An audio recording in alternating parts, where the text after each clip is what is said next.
kalau kita lihat di negara-negara lain ini udah dilakukan, jauh tahun-tahun yang lalu gitu kan, ada yang mulai dari tahun 1940 atau 1950-an seperti di Finlandia gitu kan, atau di 2010-an, 1990-an. Artinya kita tertinggal dari negara-negara. Mau makan pagi ya sekitar jam 7 sampai jam 8 lah gitu ya, atau jam setengah, 8 gitu kan. Atau mau makan siang gitu, makan siang ya sekitar jam setengah 12 sampai jam setengah 1 atau sampai jam 1 gitu kan. Jadi jangan ada yang ada di pertengahan gitu kan, ini cek bahasa Sundana mah ngawadang gitu ya. Gitu.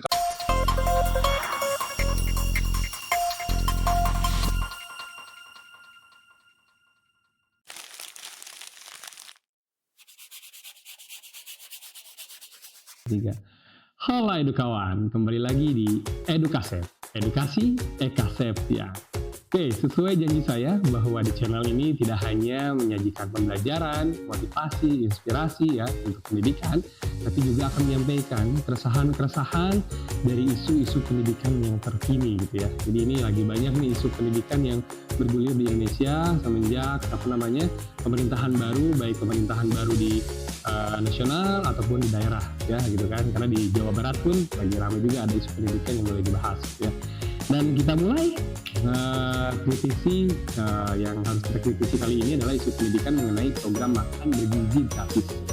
Saya ke-trigger karena ternyata di bulan Ramadan pun masih ada program makan bergizi gratis. Dikira yang puasa ya udah nggak ada makan bergizi gratisnya gitu kan, karena lagi berpuasa, ternyata ada. Jadi ke-trigger oleh itu, dan beritanya udah banyak beredar mengenai program makan bergizi gratis di bulan Ramadan, yang mana yang dikirim adalah mentahnya gitu ya, bukan mentah atau ya yang bisa dibawa ke rumah gitu ya. Oke, untuk itu mari kita mulai dengan program ini, karena siapa sih yang nggak tahu dengan program makan bergizi gratis, program populernya, program unggulannya Bapak Presiden kita, Bapak Prabowo Subianto gitu kan, yang kemana-mana selalu membahas ini juga gitu kan, baik di pidato-pidatonya ataupun juga mengenai efisiensinya dan arahan-arahan kebijakannya, termasuk bahkan sempat ada arahan atau ada paparan dari Kementerian Keuangan yang menjadikan program makan bergizi gratis itu prioritas utama, tapi pendidikan menjadi prioritas kedua atau prioritas pendukungnya, gitu kan. Untuk itu apakah ini bisa efektif, efisien, atau berhasil dilaksanakan di Indonesia, dan kita cari juga, kita lihat juga fakta-faktanya seperti apa. Ya, karena saya akan membahas 7 fakta yang ada di program makan bergizi gratis.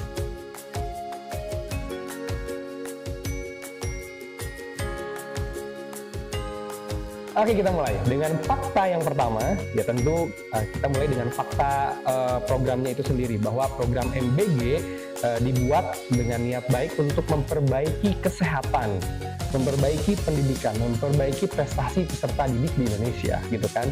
Karena dengan program makan bergizi, ya mudah-mudahan anak-anak menjadi semakin sehat gitu kan. Gitu kan, bukan memberantas juga, memperkecil angka stunting di Indonesia gitu kan. Jadi ya kesehatan menjadi lebih baik. Angka anemia di Indonesia kan ini lumayan tinggi juga. Angka-angka yang lainnya gitu kan, termasuk prestasi di Indonesianya gitu kan. Seperti yang kita tahu, nilai PISA kita masih jauh di bawah, tertinggal dari negara-negara ASEAN lainnya tentunya. Jangan negara-negara maju deh, ASEAN dulu aja. Kita tertinggal dari negara-negara ASEAN. Yang mudah-mudahan ini bisa menjadi faktor pendukung. Ya kan kebalik ya tadi ya. Jadi mudah-mudahan ini menjadi faktor pendongkrak nilai prestasi pendidikan di Indonesia gitu. Oke, itu yang pertama. Fakta yang kedua, bahwa MBG atau makan bergizi gratis ini juga udah dilaksanakan di berbagai negara gitu kan. Dan ya sepertinya Indonesia pun mengikuti negara-negara yang lainnya, karena kalau kita lihat di negara-negara lain ini udah dilakukan jauh tahun-tahun yang lalu gitu kan. Ada yang mulai dari tahun 1940 atau 1950-an seperti di Finlandia gitu kan, atau di 2010-an, 1990-an. Artinya kita tertinggal dari negara-negara lain, dan ini udah berhasil dilaksanakan termasuk di negara-negara besar. Karena kan ada yang berpikir Finlandia kan negara kecil, Jepang kan negara kecil gitu kan. Ada kok negara-negara besar yang sudah melaksanakan program makan bergizi gratis. Contohnya Cina gitu kan, karena pernah tuh kan presiden berkunjung juga ke Cina. Ada juga yang ke Brazil tuh Menko-nya dulu gitu kan. Ada juga yang ke India gitu kan. Ini kan negara-negara besar ya, populasi penduduknya juga besar gitu kan, luasan wilayahnya juga besar. Dan ini udah berhasil di negara-negara tersebut, termasuk Amerika. Itu juga udah berhasil. Namun apakah pelaksanaannya bisa kita tiru amati tiru duplikasi gitu kan atau modifikasi gitu kan. Nah, apakah juga akan berhasil ya kita tunggu nanti ke depannya, dan mudah-mudahan ya bisa berhasil tentunya. Oke, fakta yang ketiga, MBG dari segi anggaran telah menghabiskan anggaran sebesar 71 triliun, dan tahun ini akan ditambah lagi ya, ditambah bukan menjadi ya, tapi ditambah 100 triliun. Jadi totalnya itu jadi 171 triliun dengan target di akhir Juli itu 6 juta anak sekolah gitu ya. Yang mana ini masih jauh dari kalau misalnya targetnya adalah seluruh peserta didik gitu kan, 6 juta dari 50 jutaan. Saya belum tahu nih tepatnya berapa, ada yang 53 juta, ada yang 54 juta, ada yang 52 juta, yang anggaplah 50 jutaan gitu ya anak sekolah di Indonesia, yang artinya anggaran ini berarti masih jauh ya yang dibutuhkan untuk mengcover MBG untuk seluruh anak usia sekolah di Indonesia gitu kan. Ya kalau berkali-kali lipatnya dari 6 ke 50 aja anggap 48 lah gitu kan, itu hampir 8 kali lipat dari anggaran yang sekarang kan gitu ya. Tapi ya itu hitung-hitungan secara ekonominya biar Menteri Keuangan yang menghitung lah ya. Mudah-mudahan kita doakan anggarannya ada gitu kan.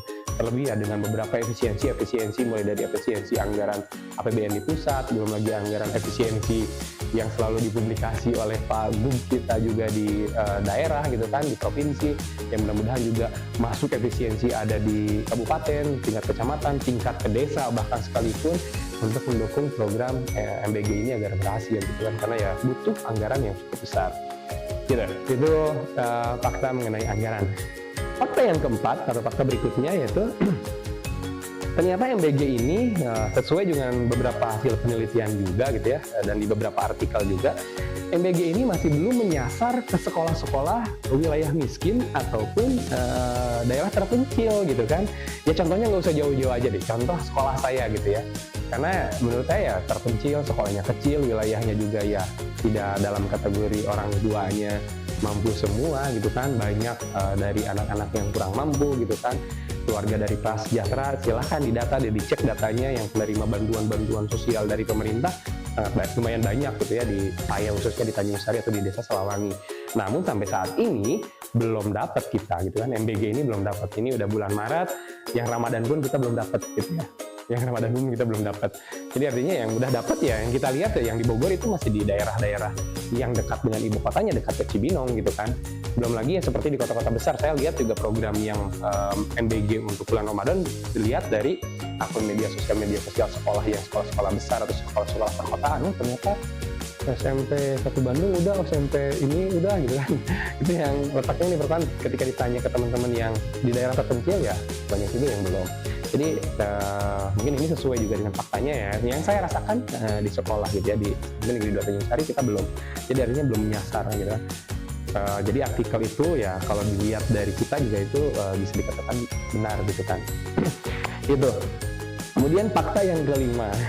Fakta kelima atau fakta lainnya adalah ini penyalurannya atau waktu penyalurannya yang kita lihat, dan juga ada ya strukturnya gitu kan, bahwa penyalurannya itu kan sesuai namanya, makan bergizi gratis, tapi belum tentu nih ini makan bergizinya pagi atau makan bergizinya siang. Memang bisa fleksibel sih, tapi ya dengan fleksibelnya diharapkan program makan bergizi gratis ini waktunya tepat lah gitu ya, karena ini yang terjadi di lapangan masih ada karena keterlambatan, datangnya jam 9, jam 10, baru dibagikan jam 8 gitu kan. Ya seolah-olah tidak tepat waktu makan peserta didik. Diharapkan kalau mau diterapkan ya sesuai aja, kalau mau makan pagi ya sekitar jam 7 sampai jam 8 lah gitu ya, atau jam setengah 8 gitu kan. Atau mau makan siang gitu, makan siang ya sekitar jam setengah 12 sampai jam setengah 1 atau sampai jam 1 gitu kan. Jadi jangan ada yang ada di pertengahan gitu kan, ini bahasa Sunda mah nggak wadang gitu ya. Gitu kalau kata bahasa Sunda artinya makan kedua gitu setelah sarapan gitu kan. Nah, ya, artinya seperti itulah, mudah-mudahan ini bisa diperbaiki. Nanti ada di solusi. Kemudian fakta yang keenam, bahwa ya masih terkait dengan anggaran tadi ya, tapi ya ini dari fakta yang terpisah bahwa menunya itu masih apa ya, dalam kategori harga yang cukup minimalis gitu ya. Seperti kita ketahui lah di berita dan udah masyarakat sudah banyak yang tahu bahwa nilai porsi dari MBG ini ya sekitar 10.000 aja gitu kan. Dan mungkin di beberapa sekolah ataupun di beberapa daerah ini cukup, tapi kan seperti yang kita tahu Indonesia ini luas gitu kan, apakah ini bisa mengcover anggaran segitu untuk di daerah-daerah lainnya gitu kan. Jadi ya menunya bukan hanya dari segi harganya tapi juga keragaman menunya gitu kan, keragaman menunya karena beberapa anak ya ada yang nggak suka A, ada yang nggak suka B tapi suka C gitu kan, ada yang sebaliknya gitu kan. Seperti yang kita tahu juga lah, ada video viral yang menyatakan bahwa makanannya nggak enak, mungkin dia nggak suka makanan yang seperti itu gitu kan, dan malah dibalas dengan kata-kata PA dari salah satu YouTuber gitu. Tapi ya udah, selesai lah, itu udah selesai gitu kan. Ya, intinya dari menunya gitu kan, mudah-mudahan satu dari segi anggarannya bisa ditingkatkan gitu kan, apalagi kalau kalau makan siang mungkin bisa cukup gitu ya. Makan siang, makan pagi mungkin bisa cukup. Tapi kalau makan siang biasanya butuh menu yang lebih berat gitu kan, makanan yang lebih berat gitu, yang lebih. Tapi dari segi anggaran pun bisa lebih meningkat gitu kan. Tidak hanya 10.000 per porsi, yang mana juga akhir-akhir ini ya inflasi itu kan terus meningkat gitu kan. Seperti fakta di lapangan aja gitu kan, di beberapa sekolah swasta gitu kan, termasuk tempat saya gitu kan, makan siangnya ternyata di harganya itu nggak di harga 10.000, bahkan lebih dari itu gitu kan. Jadi artinya ya dari segi harga mudah-mudahan nanti bisa meningkat, dan juga dari segi porsi itu bisa lebih beragam gitu kan, dan kalau bisa kebijakannya tidak tersentralisasi, makanya gitu kan, bisa terdesentralisasi gitu kan, nanti ada di di solusi. Kemudian fakta yang ketujuh, karena saya suka ketujuh, yaitu ternyata regulasinya ini baru sampai ke Perpres gitu ya. Regulasinya dari Perpres, kemudian ada SK Deputi BKN gitu kan. Yang harapannya regulasinya ini bisa dibahas lebih detail dan juga tingkatan yang lebih tinggi, mungkin bisa disiapkan rancangannya undang-undang untuk makan bergizi gratis, karena di berbagai negara tadi yang di poin nomor 2 kita sebutkan itu ya regulasinya jelas gitu kan. Karena yang sampai saat ini banyak juga yang kebingungan gitu kan, bahkan bukan hanya di tingkat sekolah, di tingkat di desa ataupun di tingkat kecamatan kan masih kebingungan ini bagaimana kaitan penyediaan makanannya, bagaimana teknisnya, bagaimana hal-hal yang lainnya gitu kan, anggarannya dan seterusnya gitu kan, dapur umumnya, kokinya dan seterusnya. Nah, ini mungkin perlu regulasi yang detail dan juga regulasi yang lebih tinggi dibanding dengan Perpres gitu kan, artinya dibuatkan dengan undang-undang. Oke, itu 7 fakta gitu kan yang saya sampaikan. Kemudian kita masuk ke solusi.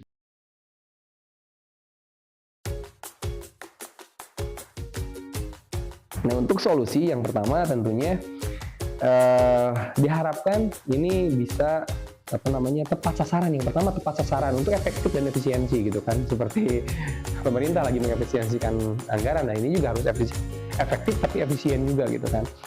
Jadi tepat sasaran yang pertama solusinya. Tepat sasaran terhadap siapa? Terhadap ya anak-anak yang yang kurang mampu atau tak sejahtera, dan juga dari segi kesehatannya kurang gitu ya. Kita langsung pakai 2 indikator, jadi indikatornya jelas nih.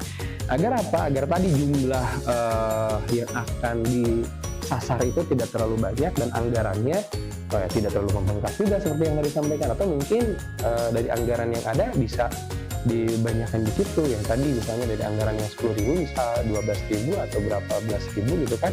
Tapi ya tepat sasaran gitu, tepat kepada anak yang membutuhkan gitu kan, wilayah yang membutuhkan atau sekolah yang membutuhkan. Jangan sampai sekolah-sekolah besar atau sekolah-sekolah yang sekolah swasta yang sudah ada anggaran untuk makannya gitu kan, seperti boarding atau yang kayak gitu ya. Artinya sudah disediakan makan siangnya oleh sekolah, ini masih juga dikasih gitu. Atau misalnya sekolah-sekolah negeri ataupun di perkotaan yang kategori orang tuanya mampu gitu kan, ini kan berbeda gitu kan. Ini berbeda kan, seperti yang sempat kita studi banding gitu ya, SMP Negeri 2 Tanjung Sari studi banding ke SMP 7 Bandung gitu kan, dari segi kemampuan orang tuanya jauh berbeda. Kita untuk ikut lomba minta dukungan dari orang tua untuk lomba tingkat kabupaten aja udah ngos-ngosan. Tapi ada sekolah yang bisa ngikutin lomba sampai ke luar negeri, kan artinya ya ini ada disparitas atau ada perbedaan gitu ya. Jadi diharapkan ya pasar lah yang memang lebih membutuhkan dari segi anggarannya ini gitu kan, atau dari segi gizinya ini gitu kan, makan bergizi ini gitu kan ya. Termasuk ya sekolah kami, menurut kami cukup membutuhkan gitu kan, karena beberapa anak itu di sekolah kami seperti khususnya untuk makan makan pagi gitu kan, karena banyak anak yang belum makan pagi ketika mau upacara, mau apel, sehingga banyak yang tumbang ketika upacara gitu kan. Padahal waktu upacaranya pun nggak terlalu siang, kita jam 7 sampai jam 8 kurang bahkan gitu kan, tapi masih banyak yang tumbang. Ketika ditanya ya memang entah karena faktor makanannya kurang bergizi atau bahkan mungkin belum makan gitu kan. Oke, yang kedua, nah tadi yang disampaikan juga sasar ke daerah dulu gitu ya. Solusi yang keduanya sasar ke daerah dulu gitu kan. Jadi bukan dari pusat kemudian ke daerah, kalau bisa ya dari daerah ke pusat gitu ya, dari yang membutuhkan sampai yang paling tidak membutuhkan kan gitu ya. Kalau di perkotaan dan kota-kota besar kemudian orang tuanya udah sejahtera gitu kan, berarti ya itu ada ya kurang dia dari perkotaan, karena yang dari kampung pun kan ke perkotaan. Jadi ya di perkotaan yang tiap itu juga tidak menutup kemungkinan di perkotaan pun ada yang membutuhkan gitu, tapi di daerah ini ya dirasa lebih membutuhkan. Jadi sasar dulu ke daerah atau ke tingkat desa-desa, baru ke daerah yang ada di kelurahan. Kan beda tuh bahasanya juga, kalau di perkotaan kan kelurahan, kalau di daerah mah kan perdesaan gitu ya. Daerah perdesaan dulu baru ke kelurahannya gitu kan. Artinya dari daerah yang jauh dari pusat kota ke yang terpusat di perkotaan tersebut. Kemudian yang ketiga, solusi tadi dari jadwalnya, yaitu jadwalnya ditentukan harusnya tepat gitu. Kalau mau makan pagi gitu ya, dari jam berapa, 6:30 kalau mau, misalnya 7:30 sampai 7:30. Kalau misalnya ini ada 2 sesi gitu kan, karena sekolahnya besar ada 2 sesi ya, anggaplah setengah jam itu dari 7:30 sampai 7:30 misalnya gitu kan. Nanti 7:30 sampai jam 8 pembiasaan karakter kayak atau mulai pembelajaran gitu kan. Jadi nggak mengganggu juga ke kurikulum gitu kan, nggak mengganggu jam pembelajaran gitu kan, dan juga tepat gitu, dibutuhkan di saat anak mau tempur gitu kan. Nggak lagi disebut dengan ngawadang, tapi benar-benar sarapan gitu kan. Jadi jadwalnya tepat, mau pagi ya pagi, kalau mau siang ya siang gitu, karena siang pun ya dibutuhkan gitu kan untuk energi berikutnya. Artinya untuk SMP, SMA mungkin ya nanti ada setelah jur itu masih ada jam belajar gitu kan, karena biasanya jam belajarnya sampai jam 2 atau jam 3-an, jam setengah 4-an gitu kan. Itu dibutuhkan tuh makan siangnya gitu kan, atau dilanjut dengan ekstrakurikuler dibutuhkan juga tuh makan siangnya, tapi lebih dibutuhkan sebenarnya yang paginya ini, yang dasarnya ini gitu. Kemudian solusi berikutnya ya tadi desentralisasi kebijakan gitu kan, tolong dilibatkan sampai ke titik terkecil gitu kan di pemerintahan ini ya, mau dari pusat, kemudian ya provinsi, ke daerah, ke kabupaten gitu kan, kemudian kecamatan, ke tingkat desa-desa, biar mereka ikut menghandle gitu kan untuk kebijakan-kebijakan ini, kayak menunya atau apanya gitu kan, karena mereka yang lebih paham gitu kan di daerahnya. Jadi tepat sasaran juga ya, balik lagi ke menunya bisa tepat sasaran juga, karena di daerah tersebut yang murah ini singkong nih gitu kan. Oh mungkin yang makan bergizinya dibanyakin menu singkong, tapi yang bisa dipadu-padankan untuk lebih enak gitu ya menunya gitu kan, untuk kopinya mungkin masih di sana gitu. Jadi lebih desentralisasi gitu kan, kalau bisa bahkan ini juga salah satu saran politisi juga ada yang menyampaikan bahwa ya udah libatin aja langsung ke orang tua, atau disampaikan aja langsung ke orang tua nilainya, langsung nanti ke orang tua, tapi ada panduannya bahwa uang ini misalnya atau nilai ini untuk makan bergizi gratis. Jadi artinya yang 10.000 tadi gitu ya disampaikan langsung ke orang tua, jadi orang tua yang masak sendiri, tapi ya dituntut untuk memberi makanan atau masakan yang bergizi untuk anak-anak, ya dibelikan untuk makanan yang lebih sehat gitu. Jadi nggak diolah di dapur umum, baik itu desa, tingkat kecamatan gitu kan, karena ya isunya kan ada yang di Koramil, ada yang di desa, ada yang di kecamatan gitu ya. Jadi ya untuk penyalurannya pun, distribusinya pun ya yang dekat dengan kecamatannya, dekat dengan Koramil bisa cepat gitu ya. Ini yang jauh dari Koramil gitu kan bagaimana gitu kan. Ya contoh lagi di Tanjung Sari, Koramilnya itu masih ada di Cariu gitu kan, sedangkan wilayah sekolah yang ada di Cariu dan Tanjung Sari itu masih ngikut ke Cariu kan Koramilnya. Itu lumayan gitu, ada daerah yang di daerah gunungan gitunya, atau di perbukitan, di daerah terpencil gitu kan, di daerah Sinarasa itu ada tuh di atas gitu kan, di daerah Buana Jaya di atas. Artinya semakin desentralisasi, semakin dibagi gitu, nggak tersentral di kecamatan, nggak tersentral di kabupaten gitu, lebih nyampe ke desa, bahkan RT RW juga perlu dilibatkan, ya dilibatkan. Kalau misalnya di sekolah tersebut di RT tersebut atau RW tersebut ada sekolah gitu. Kemudian, nah ini juga yang berikutnya untuk solusi, yaitu regulasinya. Regulasinya diperjelas gitu. Ya mudah-mudahan tentang desentralisasi tadi bisa masuk juga tuh ke regulasinya, bahwa ini juga nanti kebijakannya desentralisasi gitu kan. Gitu. Yaitu regulasinya didetailkan, kemudian ya ditingkatkan, bukan hanya perpres gitu kan, tapi udah tingkat undang-undang gitu kan, lebih umum dan lebih mudah untuk diikuti oleh masyarakat ataupun oleh pemerintah yang di bawahnya gitu kan, untuk pelaksana kebijakan ini, termasuk untuk sekolah nantinya gitu kan, turunan-turunannya jelas dan pasti gitu. Teknisnya juga pasti nggak ada lagi trial and error gitu ya. Mudah-mudahan trial and errornya udah nih sampai bulan Maret atau bulan April deh gitu ya. Diharapkan di bulan tahun ajaran baru nanti bulan Juli itu udah benar-benar padu padan semuanya gitu kan, udah benar-benar siap diterapkan teknisnya dan yang lainnya, kebijakannya dan juga regulasinya. Kemudian yang terakhir tentunya solusi berikutnya, ya mudah-mudahan ini untuk isu yang tadi, bahwa tetap yang diprioritas utamakan atau prioritas utamakan itu adalah pendidikannya, bukan MBG-nya ya. Oke, MBG juga prioritas, itu program unggulannya presiden kita, tapi ya jangan ditinggalkan pendidikannya gitu kan. Yang ditinggalkan yang utamanya gitu kan.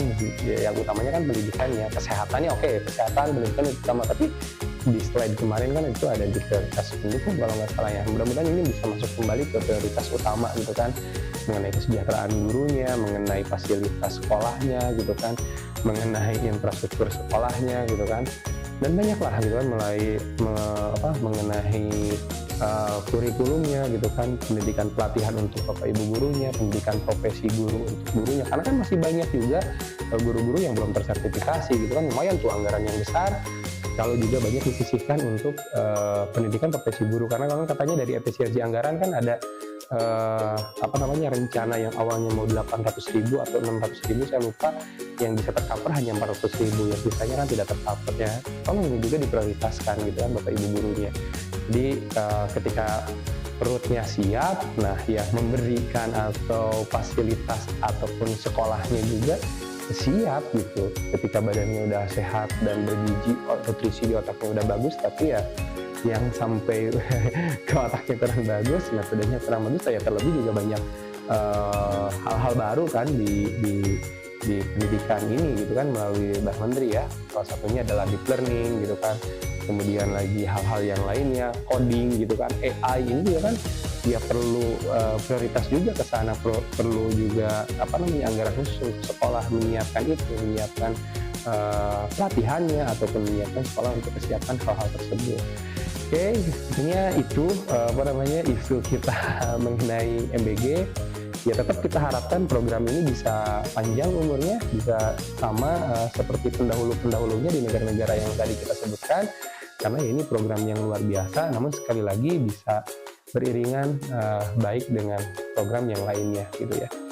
Kurang lebihnya seperti itu, dan mari kita jaga sama-sama, karena ini anggarannya cukup besar, kita jaga sama-sama agar penggunaan anggarannya ini benar-benar baik gitu ya.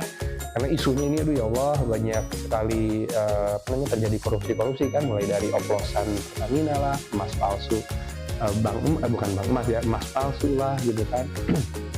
Antam kalau nggak salah gitu kan, ya mudah-mudahan ini juga nggak dioplos nih gitu kan, jangan sampai ya para pejabat ya yang tanda seperti itu gitu kan. Udah mah kita banyak diefisiensikan, ini juga dikorupsi ya. Bagaimana mau negara kita maju? Jadi jangan hanya berharap dari anaknya, tapi kebijakannya juga, pembuat kebijakan yang pejabat juga ya harus jauh lebih baik. Oke, mungkin itu dari saya konten kita kali ini. Kita cukup sekian. Mudah-mudahan kalian tetap semangat, tetap sehat, dan tetap sehat. See you next time.